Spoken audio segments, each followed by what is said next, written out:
গোটা বাংলা জুড়ে আজকে পথ অবরোধ করছে এবং থানা ঘেরাও হচ্ছে। এই কারণেই দক্ষিণ কলকাতার ল কলেজের ছাত্রীকে তৃণমূলে আশ্রিত টিএমসিপি ছাত্রটা তাকে গণধর্ষণ করা হয়েছে।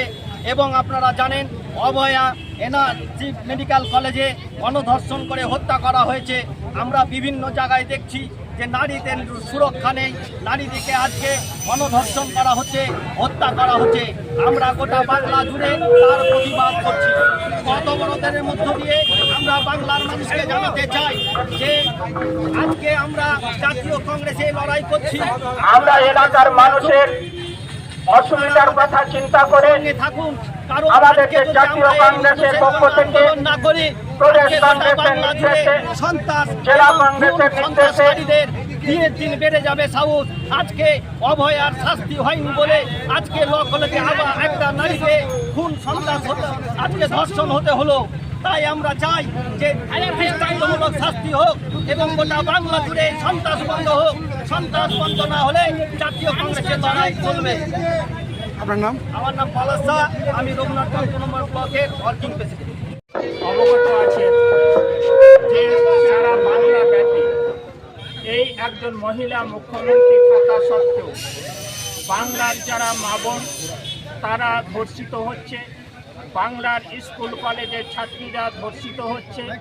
আপনারা লক্ষ্য করলেন যে 1 বছর আগে একজন ডাক্তার শিক্ষিকাকে তাকে ধর্ষণ করে খুন করা হলো, কিন্তু তার যারা প্রকৃত দোষী, যারা ধর্ষক, তাদের কোনো রকমের দৃষ্টান্তমূলক শাস্তি হয়নি।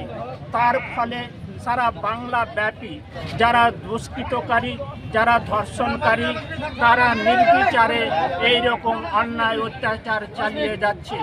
আমরা আবারও লক্ষ্য করলাম যে গত পরশু দিনকে কলকাতা, সাউথ কলকাতার কসবা ওখানে যে ল কলেজ, সেই ল কলেজে একজন আইনের ছাত্রী তাকে ধর্ষণ করা হয়েছে, গণধর্ষণ করা হয়েছে।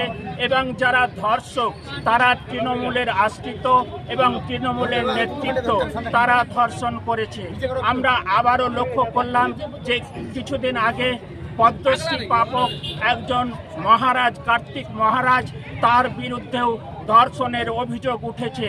কিন্তু এখন পর্যন্ত বাংলার মুখ্যমন্ত্রী, উনি আবার পুলিশ মন্ত্রী, এবং এখানে যারা নারী শিশু কল্যাণ মন্ত্রী আছে, এখানে যারা আইনমন্ত্রী আছে, তারা কোনো রকমেরই তাদেরকে দুষ্কৃতকারীদের উপযুক্ত শাস্তি দিচ্ছে না।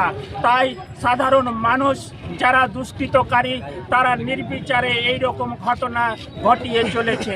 আমরা জাতীয় কংগ্রেসের পক্ষ থেকে আমরা দেখেছিলাম হেতাল পারেককে ধর্ষণ করে খুন করা হয়েছিল, তার ফলে ধনঞ্জয়ের ফাঁসি হয়েছিল।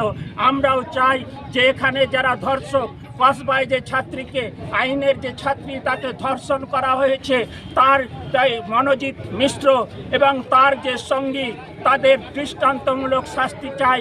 এবং বাংলার যে মুখ্যমন্ত্রী মমতা ব্যানার্জি, তার পদত্যাগ চাই, পুলিশ মন্ত্রীর পদত্যাগ চাই।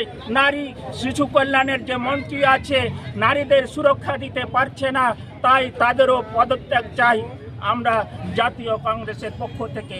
তাই আমরা আজকে এই পথ অবরোধ, আমরা জানি এলাকার মানুষের অসুবিধা হবে, কিন্তু অসুবিধা হলেও সামান্য একটু স্বার্থের বিনিময়ে, বৃহৎ স্বার্থের উদ্দেশ্যে আমরা আজকে এই আন্দোলন চালিয়ে যাচ্ছি।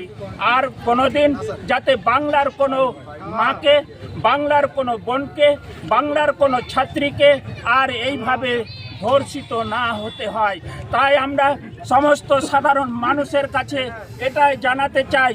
আজ কসবাতে যে ছাত্রীকে ধর্ষণ করা হয়েছে, কালকেও আমার পরিবারও হতে পারে, আপনার পরিবারও হতে পারে, আপনার বোনের সঙ্গে হতে পারে, এলাকার মানুষের কারো মেয়ের সঙ্গে এই রকম ঘটনা ঘটতে পারে।